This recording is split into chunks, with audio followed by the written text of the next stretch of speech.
Subscribe now and press the bell icon. Never miss an update. Hello दोस्तों, नमस्कार। स्वागत है आप सभी का श्री विद्भूषण के यूट्यूब चैनल पर। जितने भी अभ्यर्थी हमारे इस वीडियो को देख रहे हैं, अगर आपने अभी तक एग्जीक्यूटिव असिस्टेंट यूपीपीसीएल की ये वैकेंसी अगर आपने अभी नहीं डाला है तो इसको अभी जाकर आप डाल सकते हैं। अभी आपके पास समय है। CBT 1 में कंप्यूटर के 50 क्वेश्चन आपके एग्जाम में आएंगे, जिसमें आपको 20 प्रश्न यानी 20 प्रश्न आपका पूरी तरह से सही होना चाहिए, यानी कि 20 नंबर आपको हर हाल में लाना अनिवार्य है सेकंड स्टेज के लिए। यानी कि पहले पायदान पर चढ़ने के लिए आपको 20 नंबर लाना है, तभी आप सेकंड पायदान पर पहुंचते हैं। इसके लिए आप कम ना समझिएगा, अच्छी तैयारी इसके लिए भी आपको करनी पड़ेगी। अगर आपकी अच्छी तैयारी है, हमने आज से ये प्रैक्टिस सेट जिसमें आपके कुल 50 प्रश्न होंगे शुरू कर दिया है। चलिए वीडियो की शुरुआत करते हैं। पहला क्वेश्चन आपके सामने है। अगर आप इसको हल्के में ले रहे हैं कंप्यूटर को कि हम बहुत इजीली कर पाएंगे, तो ऐसा नहीं है। ये कंपटीशन एग्ज़ाम है, काफ़ी फॉर्म भरे जाएंगे। पूरी तरह से आपको प्रिपेयर होकर एग्ज़ाम में बैठना है। पहला क्वेश्चन को देखते हैं। नामांकन करते समय देखिए, हिंदी और अंग्रेजी दोनों में क्वेश्चन को लिया गया है। अगर आप हिंदी भाषी छात्र हैं तो आप हिंदी में देखें, और आप अंग्रेजी भाषाई छात्र हैं तो आप अंग्रेजी में क्वेश्चन को देख सकते हैं। नॉमिनी के सिग्नेचर किस पर लेने चाहिए? शपथ पत्र, खाता खोलने वाला फॉर्म, नामांकन फॉर्म, इनमें से कोई नहीं। तो नामांकन करते समय नॉमिनी के सिग्नेचर इन सभी चीज़ों में नहीं लिया जाता है। ऑप्शन नंबर डी आपका होगा, इनमें से कोई नहीं। ना तो नॉमिनी का सिग्नेचर आपका खाता खोलने वाले फॉर्म पे होता है, ना तो नामांकन फॉर्म पे होता है, ना तो शपथ पत्र पे होता है, ये आपको पता है। बढ़ते हैं अगले क्वेश्चन पर।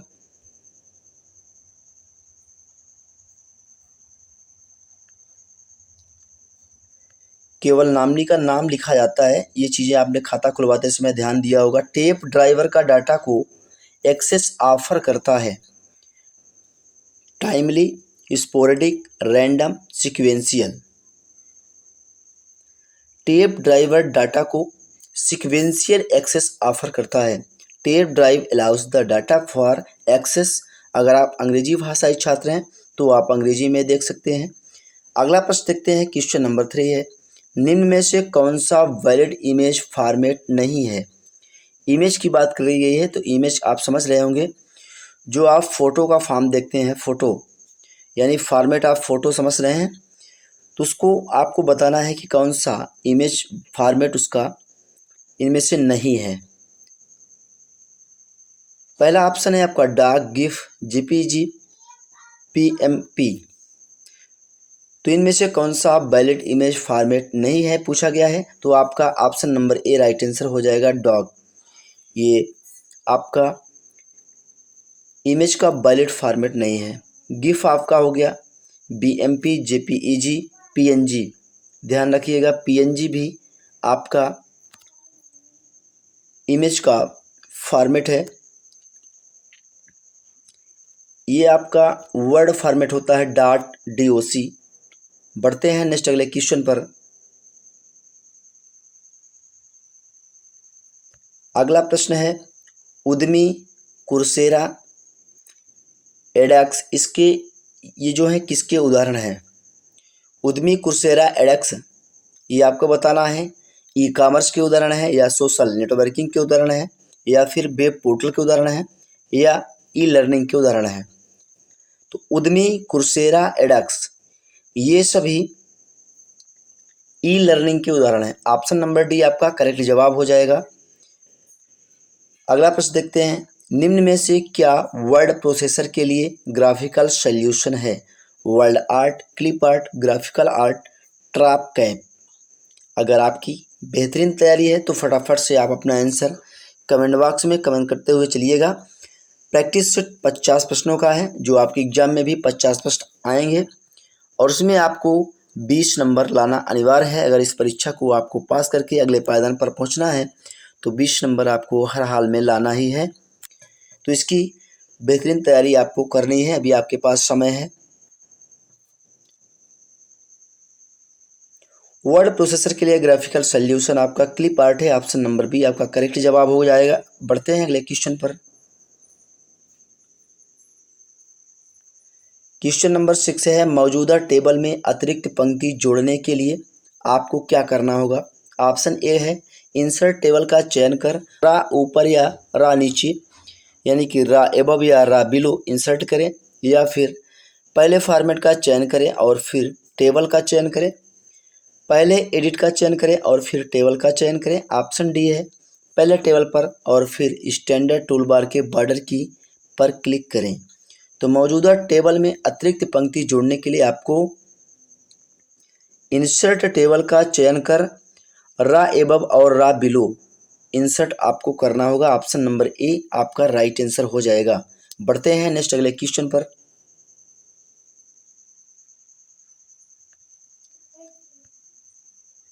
टेलनेट है, तो टेलनेट क्या है। टर्मिनल नेटवर्क है या फिर टेलीफोन नेटवर्क है, टेली कम्युनिकेशन नेटवर्क है, टेरी स्टाइल नेटवर्क है। तो टेलनेट आपका टेली कम्युनिकेशन नेटवर्क है, याद रखिएगा। बढ़ते हैं अगले क्वेश्चन पर। ट्रिपल सी के भी जितने भी छात्र होंगे इस वीडियो को ध्यान से देखिएगा। आपके एग्जाम में ऐसे ही क्वेश्चन आते हैं और आप आसानी से पास कर जाएंगे। सभी प्रैक्टिस को अच्छे से लगाइएगा। इंटरनेट टेक्नोलॉजी में डीएनएस का पूरा नाम आपको बताना है, पूर्ण रूप क्या होगा। Dynamic name system, domain name system, distribute name system, इनमें से कोई नहीं। तो डीएनएस इंटरनेट टेक्नोलॉजी में डीएनएस का पूरा नाम होगा domain name system. Option number D आपका करेक्ट जवाब होता है। बढ़ते हैं नेक्स्ट अगले क्वेश्चन पर।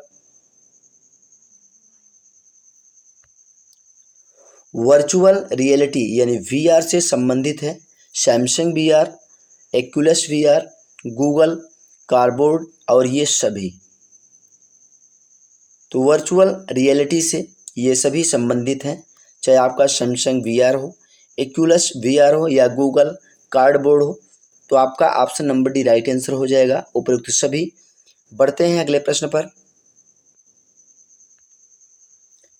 खाता अदाता यानी अकाउंट पेई चेक का भुगतान किया जा सकता है बैंक के नगद काउंटर पर, एटीएम द्वारा बैंक खाते में जमा करके, इनमें से कोई नहीं।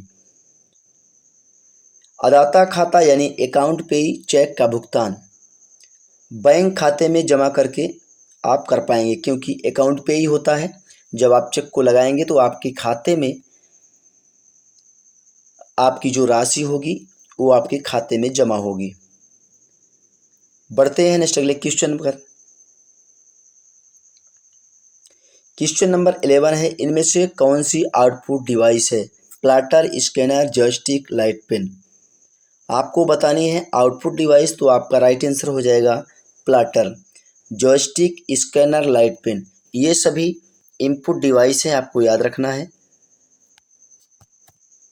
ये तीनों आपके इनपुट डिवाइस के उदाहरण हैं। बढ़ते हैं अगले प्रश्न पर। अगला प्रश्न है, कंप्यूटर केवल के साथ कार्य करके डाटा को सूचना में परिवर्तित करता है। अक्षर के साथ कार्य करके या फिर शब्द, संख्या, मल्टीमीडिया। तो कंप्यूटर केवल संख्या के साथ कार्य करके डाटा को सूचना में परिवर्तित करता है। ऑप्शन नंबर सी आपका सही जवाब होगा। बढ़ेंगे अगले क्वेश्चन पर।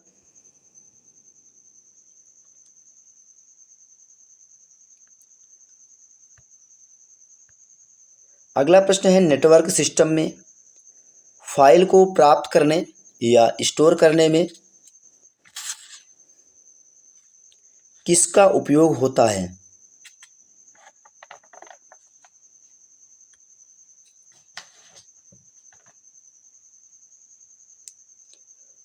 FTP, DNS, WAIS, NFS. Network system में फाइल को प्राप्त करने या स्टोर करने में एफटीपी, फाइल ट्रांसफर प्रोटोकॉल, इसका फुल फॉर्म भी आपके एग्जाम में आ सकता है, आपको याद रखना है।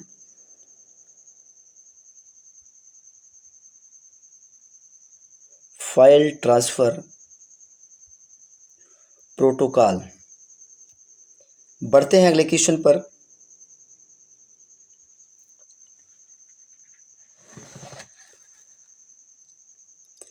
अगला प्रश्न है, सिस्टम के होने पर ऑपरेटिंग सिस्टम स्वतः बूट नहीं होता है। शटडाउन या बंद करना, रीसेट, पावर ऑन या रीस्टार्ट। यानी कि किस समय जो है सिस्टम के होने पर ऑपरेटिंग सिस्टम स्वतः बूट नहीं होता है। कौन सी ऐसी स्थिति होती है, या शटडाउन या रीसेट, पावर ऑन या रीस्टार्ट। तो आपका शटडाउन होने पर ऑपरेटिंग सिस्टम स्वतः बूट नहीं होता है। बढ़ते हैं अगले प्रश्न पर।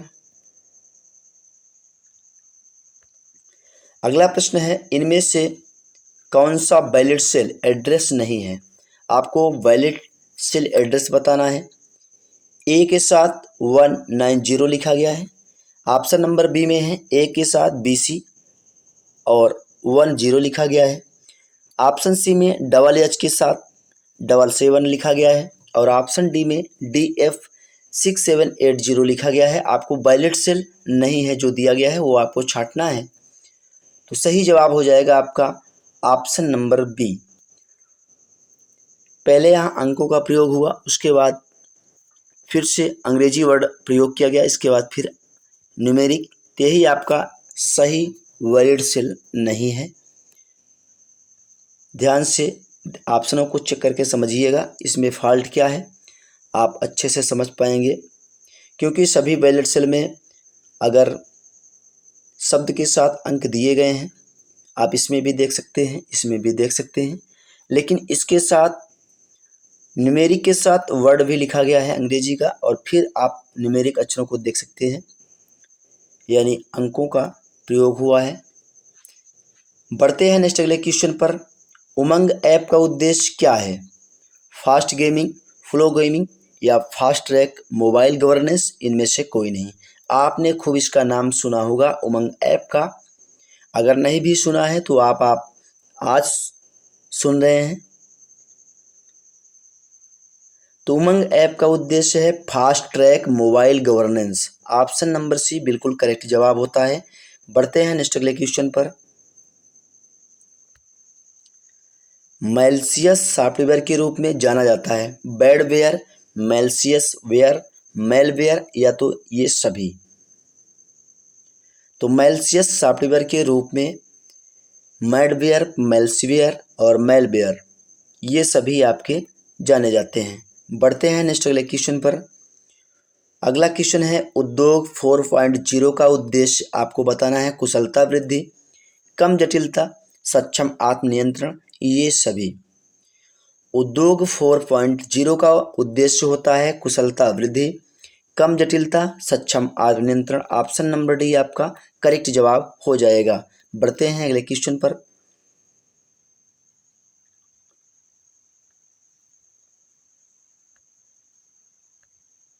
अगला प्रश्न है निम्न में से कोई बहुपद साख का आकलन करने के लिए एक सामान्य मापदंड आपको बतानी है। ऑप्शन ए लिखा गया है आपका सुनिश्चित करें कि पृष्ठ एक लोकप्रिय वेब सर्वर पर स्थित है।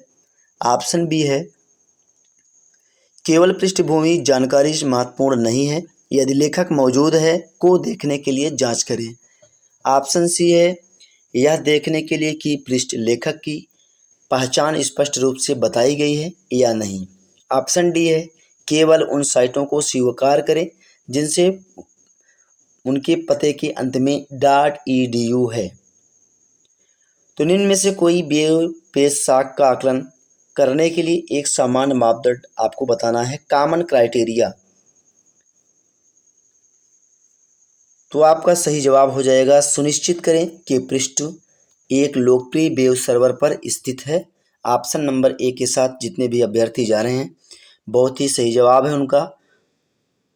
इंग्लिश भाषी छात्र आप देख सकते हैं स्क्रीनशॉट भी लेके, बहुत ही अच्छा क्वेश्चन है।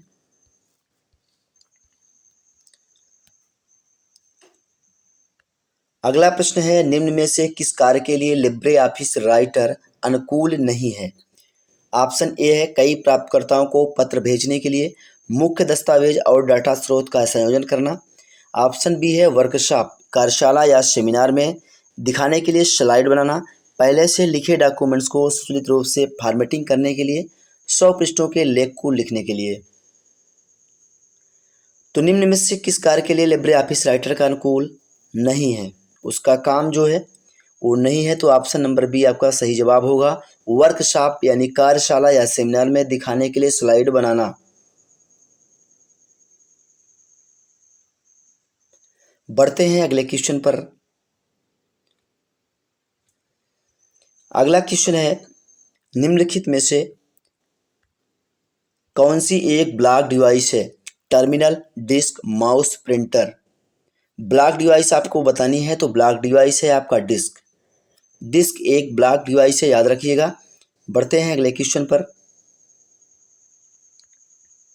अगला प्रश्न है, BCC का अर्थ आपको बताना है। ये ईमेल में प्रयोग होता है, अगर आपको नहीं पता है तो ध्यान दीजिएगा।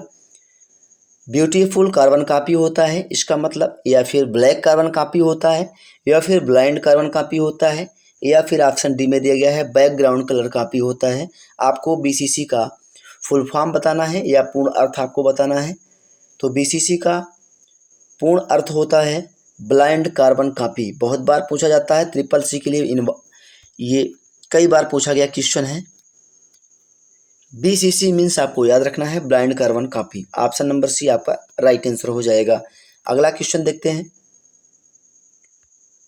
अगला प्रश्न है, पिछली स्लाइड पर स्विच करने के लिए शॉर्टकट की आपको बतानी है। पेज डाउन या कंट्रोल के साथ जी को प्रेस करना होगा, या ऑप्शन सी में है पेज अप और ऑप्शन डी में है Ctrl+P। क्वेश्चन नंबर 23, पिछली स्लाइड पर स्विच करने के लिए आपको शॉर्टकट दबाना है पेज अप। सीधे आप पिछली स्लाइड पर जा सकते हैं। बढ़ते हैं अगले क्वेश्चन पर।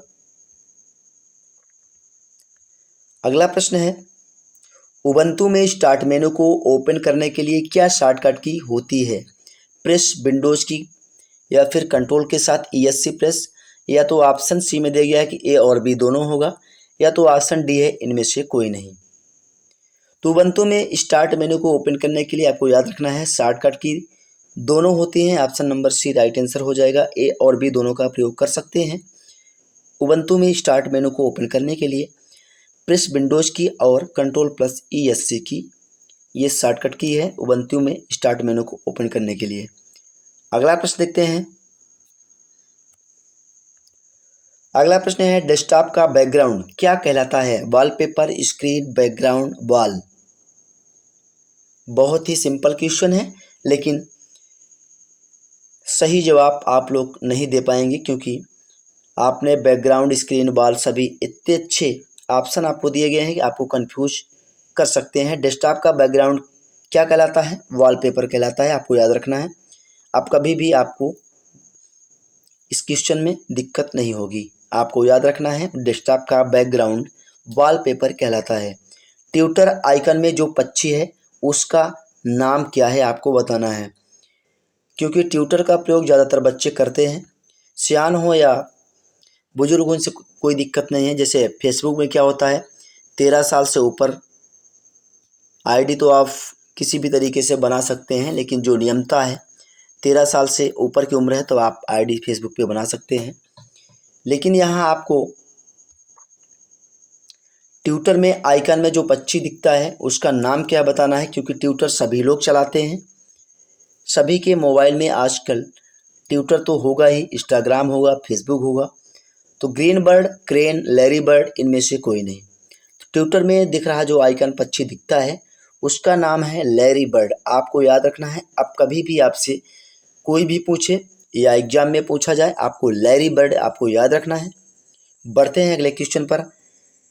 क्वेश्चन नंबर 27 है, वेब फाइल का कौन सा डिफ़ॉल्ट डॉट के बाद एक्सटेंशन होता है? वेब फाइल की बात की जा रही है, तो यहाँ .html आपका होगा नहीं, .com ये आपका होगा नहीं, वेबसाइट के साथ प्रयोग होता है। .html ये भी आपका नहीं होगा। तो आपका ऑप्शन नंबर बी करेक्ट जवाब हो जाएगा। .html या फिर आपको .htm आपको लिखा मिलेगा, क्योंकि वेब फाइल की बात है और आपका एक्सटेंशन पूछा गया है, तो ये एक्सटेंशन आपको फाइल एक्सटेंशन याद रखनी है। अगले प्रश्न पर चलते हैं।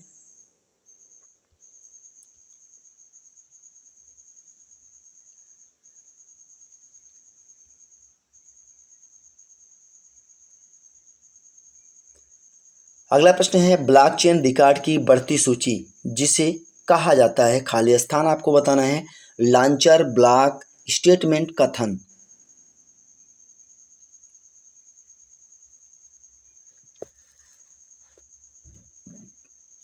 ब्लॉकचेन रिकॉर्ड की बढ़ती सूची जिसे ब्लॉक कहा जाता है, आपको याद रखना है, ऑप्शन नंबर बी सही जवाब हो जाएगा। खाली स्थान में ब्लॉक का प्रयोग होगा। तो ब्लॉक चेन रिकॉर्ड की बढ़ती सूची है जिसे ब्लॉक कहा जाता है। शॉर्टकट जिसका इस्तेमाल लिब्रे ऑफिस कैल्क और इम्प्रेस स्पेशल पेस्ट के लिए होता है, वो शॉर्ट की आपको बतानी है। तो शॉर्ट की जिसका इस्तेमाल लिब्रे ऑफिस कैल्क और इम्प्रेस स्पेशल पेस्ट के लिए होता है, सही जवाब हो जाएगा आपका control plus shift plus V. Option number B correct जवाब हो जाएगा। बढ़ते हैं नेक्स्ट अगले क्वेश्चन पर।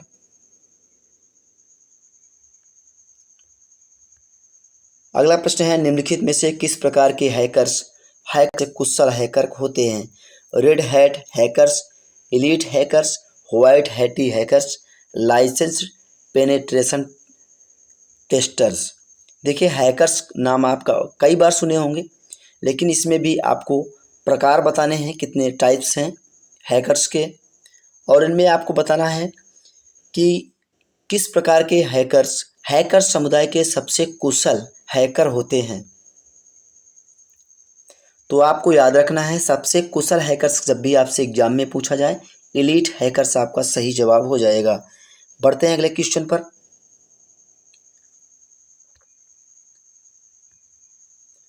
निम्न में से सिस्टम सॉफ्टवेयर का उदाहरण आपको बताना है कौन है? ऑपरेटिंग सिस्टम, लोडर, लिंकर या तो सभी।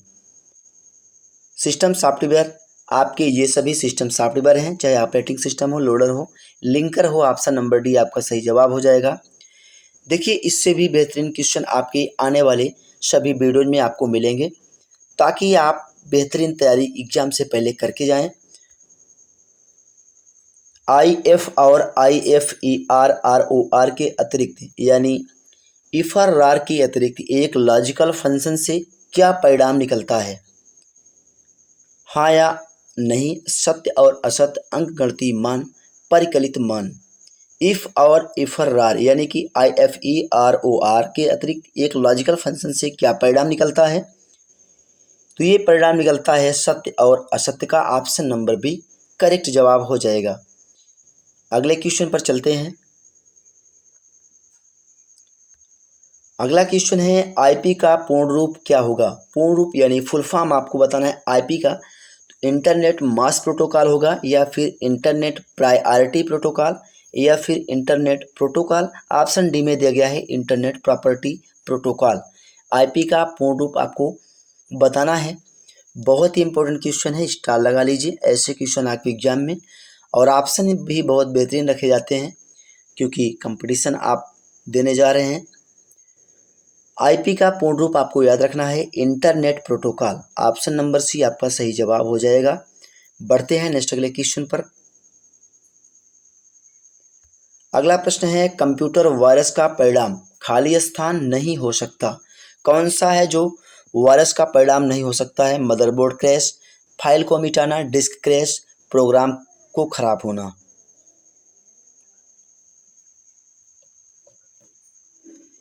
तो कंप्यूटर वायरस का परिणाम मदरबोर्ड क्रैश होना। ये मदरबोर्ड आपने सीपीयू का डिब्बा खोल के आपने देखा होगा, जो छोटे छोटे कई सारी चीज़ें डिवाइसें जो लगी होती हैं एक दूसरे से जुड़ी होती हैं, ये आपका मदरबोर्ड है। उनका जाल रहता है पूरा, और सेटअप के साथ वो कसा हुआ आपको दिखेगा। उसको क्रैश होने में जो है आपका कंप्यूटर वायरस का परिणाम ये नहीं होता है। फाइल को मिटाना, कंप्यूटर वायरस से फाइल आपकी मिट जाती है, डिस्क आपकी क्रैश हो जाती है, प्रोग्राम आपका ख़राब हो जाता है। ये सारी चीज़ें कंप्यूटर वायरस के कारण होती हैं। मदरबोर्ड क्रैश नहीं होता है। मदरबोर्ड ख़राब होने के कई कारण हैं, जैसे उसमें फ़ैन लगे होते हैं, ठीक से अगर काम नहीं कर रहे हैं, या पावर सप्लाई में किसी प्रकार की कोई दिक्कत आ जाती है। ये तमाम कारण हैं जो मदरबोर्ड को ख़राब करते हैं। एक डेडलॉक को वेब करने का सरलतम तरीका आपको बताना है। रोल बैक प्रक्रियाओं में से एक को लॉक करना, एक संसाधन की जगह ले लेना, प्रक्रियाओं में से एक को खत्म कर देना। एक डेडलॉक को ब्रेक करने का सर्वोत्तम तरीका है प्रक्रियाओं में से एक को खत्म कर देना। Option number D right answer हो जाएगा। बढ़ते हैं अगले क्वेश्चन पर। अगला प्रश्न है, टेक्स्ट के ब्लॉक की फॉर्मेटिंग को खाली स्थान से साफ किया जा सकता है। माउस पर राइट क्लिक या ऑटो फॉर्मेट का सिलेक्शन, एडिट क्लियर फॉर्मेट के उपयोग से, या इनमें से कोई नहीं। टेक्स्ट के ब्लॉक की फॉर्मेटिंग को एडिट क्लियर फॉर्मेट्स के उपयोग से साफ किया जा सकता है। ऑप्शन नंबर सी करेक्ट जवाब हो जाएगा। बढ़ते हैं अगले क्वेश्चन पर। अगला प्रश्न है, इंटरनेट का प्रयोग किया जा सकता है। इंटरनेट का प्रयोग नोट्स, लेक्चर्स और कोर्स उपलब्ध कराने में, जटिल डाटाबेस तक पहुंचने के लिए, यात्रा जानकारी देने के लिए। तो ऑप्शन नंबर डी आपका राइट आंसर हो जाएगा। इन सभी के लिए इंटरनेट का प्रयोग किया जा सकता है।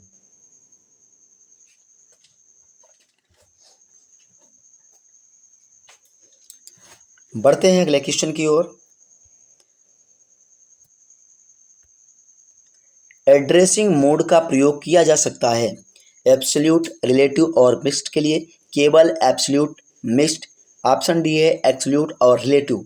एड्रेसिंग मोड का उपयोग किया जाता है the addressing mode that can be used.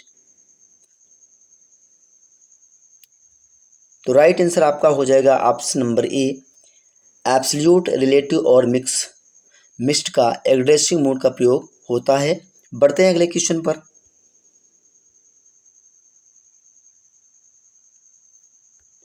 अगला प्रश्न है, URI का पूर्ण रूप आपको बताना है। यूनिफॉर्म रिसोर्स आइडेंटिफायर होगा, या फिर यूनिवर्सल रिसोर्स आइडेंटिफायर होगा, या फिर user resource identifier. Option D है इनमें से कोई नहीं। URI का फुल फॉर्म आपको बताना है, पूर्ण रूप क्या होगा। तो URI का ध्यान रखना है, आपका full form uniform resource identifier होता है। तो सही जवाब हो जाएगा आपका ऑप्शन नंबर ए। बहुत ही इंपॉर्टेंट क्वेश्चन है, ये आपके एग्जाम में आएगा, याद रखिएगा। लिब्रे ऑफिस कैल्क में पंक्ति और कॉलम के इंटरसेक्शन को कहा जाता है स्क्वायर, क्यूबिकल, सेल, वर्कशीट। थोड़ा सा इसको बढ़ाते हैं ताकि अंग्रेजी भाषाई छात्रों को भी अच्छे से दिख सके।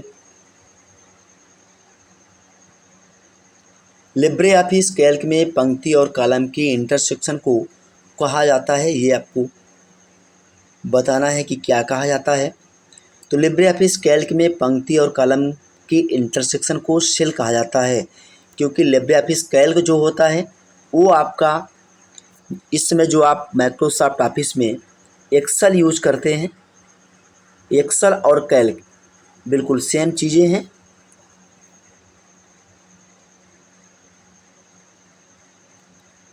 बढ़ते हैं अगले क्वेश्चन पर। अगला प्रश्न है, इलेक्ट्रॉनिक मेल भेजने और प्राप्त करने के लिए क्या आवश्यक नहीं है।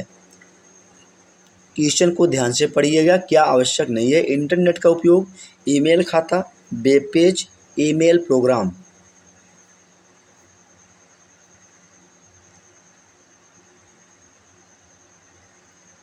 देखिए, इलेक्ट्रॉनिक मेल भेजने के लिए या प्राप्त करने के लिए आपको आवश्यक नहीं है पूछा गया है, और इंटरनेट का उपयोग भी आवश्यक है। ईमेल खाता भी आपके पास होना चाहिए, वेब पेज भी आपके पास होना चाहिए। वेब पेज मतलब कि जब आप अपना ईमेल खाता खोलेंगे तो आप वेब पेज पर ही खोलेंगे, उसके लिए आपको इंटरनेट कनेक्टिविटी होनी चाहिए। अगर नहीं है तो उसका भी आपको उपयोग करना पड़ेगा, उसके माध्यम से तब आप जा कर के मेल भेज पाएंगे। ईमेल प्रोग्राम की आवश्यकता नहीं होगी। बाकी आप समझ पाए होंगे कि इंटरनेट के माध्यम से ही आप मेल भेजते हैं, और मेल भेजने के लिए आपके पास एक वैध ईमेल आईडी यानी आपने अपना खाता बना रखा होता है, और जिस माध्यम से मेल भेजते हैं अपना खाता खोल करके वो जो पूरा पेज खुला होता है उसको वेब पेज कहते हैं। तो आप बखूबी आप समझ गए होंगे। अगला प्रश्न है, इम्प्रेस प्रेजेंटेशन खाली स्थान का एक संग्रह है। केवल पिक्चर, केवल ध्वनि, केवल वीडियो। ऑप्शन डी है slide, hand outs speaker notes और आउटलाइंस। इम्प्रेस प्रेजेंटेशन का एक जो संग्रह है वो आपका स्लाइड, हैंडआउट्स, स्पीकर नोट्स और आउटलाइंस, इन सभी का एक संग्रह होता है impress presentation. Option number D आपका करेक्ट जवाब हो जाएगा। बढ़ते हैं अगले क्वेश्चन पर। अगला प्रश्न है, राइटर में डॉक्यूमेंट को अधिकतम जूम कर सकते हैं 100% या 400% या फिर 3000% या 600%। आपको बताना है राइटर में डॉक्यूमेंट्स को अधिकतम जूम कर सकते हैं 100% या 400% या 3000% या फिर 600%। सही जवाब हो जाएगा आपका 600%। 600 आपका राइट आंसर होगा, क्योंकि राइटर में डॉक्यूमेंट्स को अधिकतम आप इतना ही जूम कर सकते हैं। Option number D right answer है। लिब्रे ऑफिस कैल्क का डिफ़ॉल्ट फॉन्ट साइज क्या होता है? देखिए, डिफ़ॉल्ट फॉन्ट साइज का मतलब होता है ऑटोमेटिक जो उसका फॉन्ट का साइज सेलेक्ट रहता है पहले से ही, फिर आप जाकर अपने आवश्यकता के अनुसार उसको घटा या बढ़ा सकते हैं फॉन्ट साइज को। लेकिन यहाँ बात करी गई है लिब्रे ऑफिस कैल्क का डिफ़ॉल्ट फॉन्ट साइज क्या होता है, 10, 11, 12, 13। तो डिफ़ॉल्ट जो होता है वो आपका 10 फॉन्ट साइज रहता है, जो आपको डिफ़ॉल्ट में यानी कि ऑटोमेटिक ये आपको लिखा रहेगा।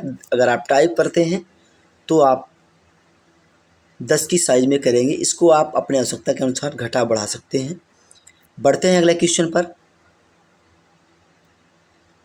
कंप्यूटर डाटा को खाली स्थान में परिवर्तित करता है।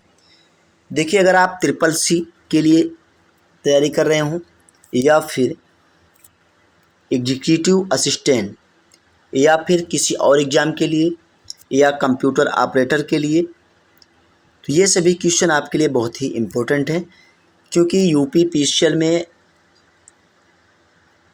सबसे पहले आपको 50 नंबर के क्वेश्चन में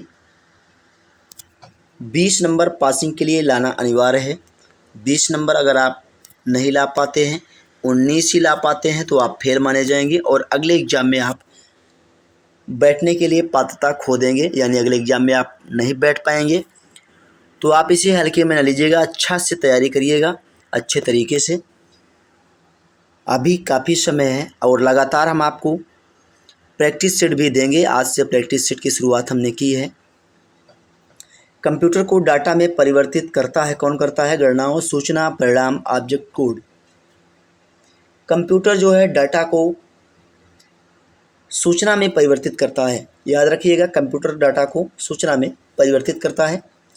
बढ़ते हैं अगले क्वेश्चन पर।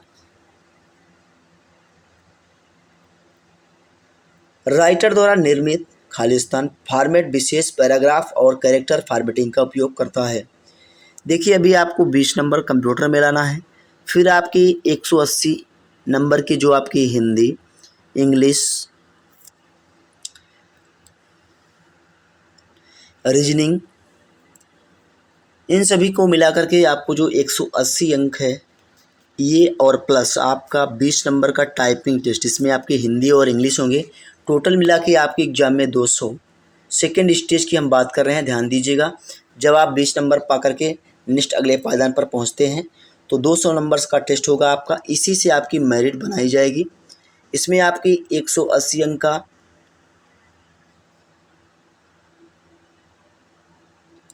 180 अंक का जो ऑब्जेक्टिव टाइप के क्वेश्चन पूछे जाएंगे, और साथ में 20 नंबर की जो टाइपिंग है आपकी हिंदी और अंग्रेजी, 30 वर्ड पर मिनट आपकी हिंदी और 35 वर्ड पर मिनट इंग्लिश, ये आपको ध्यान रखना है।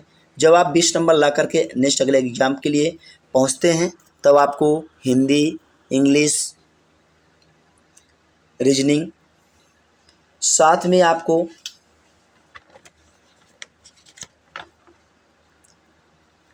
सामान्य अध्ययन, यानी सबके अलग अलग क्वेश्चन आपको उसमें देखने को मिलेंगे, चाहे तार्किक विज्ञान हो, सामान्य हिंदी हो, सामान्य अंग्रेजी हो।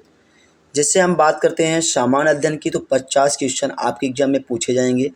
ये आपका दूसरा जो स्टेप है तार्किक विज्ञान का यानी रीजनिंग का, इसका आपको 45 क्वेश्चन मिलेंगे। सामान्य हिंदी की बात करें, सामान्य हिंदी में आपको 55 क्वेश्चन पूछा जाएगा आपके एग्ज़ाम में, और सामान्य अंग्रेजी के भी 55 क्वेश्चन पूछे जाएंगे। तो 180 नंबर का जो आपने एग्ज़ाम देना है वो आपके 4 सेक्शन में बटे रहेंगे, यानी कि सामान्य अध्ययन, रीजनिंग जिसकी तार्किक विज्ञान जो आपसे एग्जाम में पूछा जाएगा 45 अंक का, सामान्य हिंदी, सामान्य अंग्रेजी, उसके साथ में 20 नंबर का आपको टाइपिंग जो हमने बताई है, ये सभी मिल करके 200, इसी का मेरिट बनाया जाएगा फाइनली जब आपको सिलेक्शन दिया जाएगा। तो ये थी बात आपकी सिलेबस को लेकर के। बढ़ते हैं अब क्वेश्चन की ओर। क्वेश्चन है कि राइटर द्वारा निर्मित फॉर्मेट विशेष पैराग्राफ और कैरेक्टर फॉर्मेटिंग का उपयोग करता है। कमांड, पैराग्राफ स्टाइल, विशेष कैरेक्टर या उप पैराग्राफ।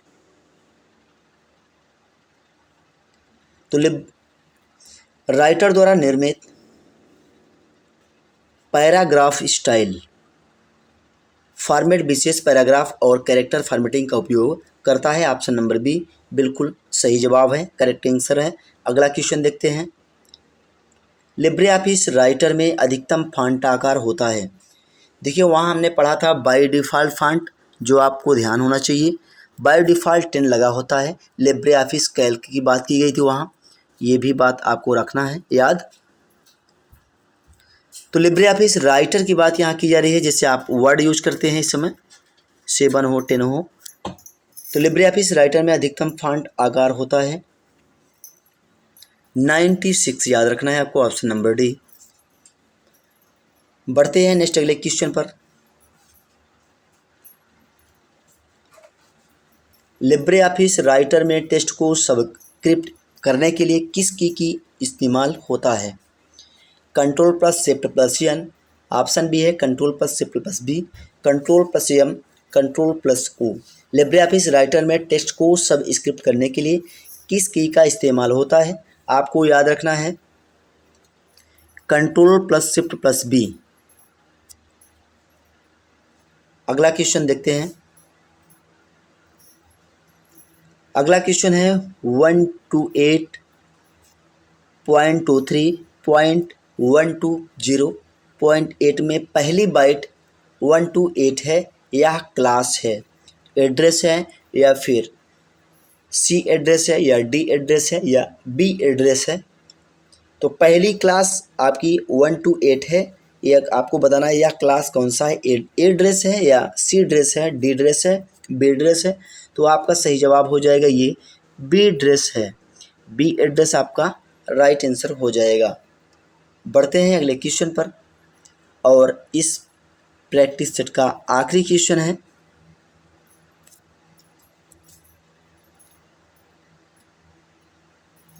एक बार किया गया नामांकन रद्द किया जा सकता है, रद्द नहीं किया जा सकता है, बदला नहीं जा सकता है, इनमें से कोई नहीं। तो एक बार किया गया नामांकन रद्द किया जा सकता है, आपका ऑप्शन नंबर ए करेक्ट जवाब हो जाएगा। तो इस तरह इस प्रैक्टिस सेट के 50 क्वेश्चन पूरे होते हैं। आशा करता हूँ वीडियो आपको अच्छी लगी होगी। अगर वीडियो आपको अच्छी लगी है तो वीडियो को लाइक करिएगा, अपने दोस्तों के साथ शेयर करिएगा, ताकि अधिक से अधिक ये वीडियो लोगों तक पहुंच सके। मिलेंगे नेक्स्ट अगले प्रैक्टिस के साथ नेक्स्ट डे में। Thank you for watching.